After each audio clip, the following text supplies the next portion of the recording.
A frog is a very interesting creature, for lack of a better word. You can take a pot, fill it up with cold water, and place a frog in that pot. A frog will sit in that pot with cold water comfortably so, and take the very same pot, put it on the stove, and just increase the temperature of the stove, increasing the temperature of the water. Even though a frog feels that the water is getting warmer, it'll still stay in that pot. You know why? Because its body can adjust to the temperature of its surrounding. And even if you increase the temperature a little bit higher, a frog will sit in that. It will not jump out because its body will always adjust to the temperature until the water reaches boiling point.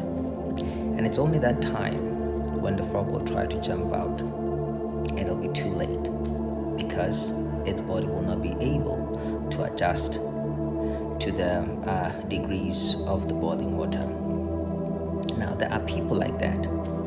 There are people who walk into situations, relationships, and everything is cool. There's nothing wrong with him, there's nothing wrong with her.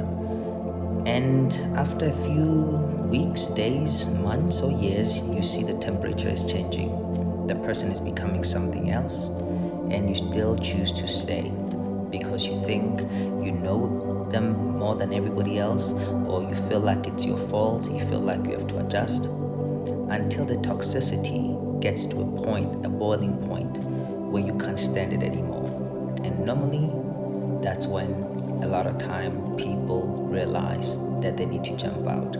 And sadly, at that time, it's too late. So don't be like a frog who's gonna stay in a toxic environment even though you can tell that the temperature is changing.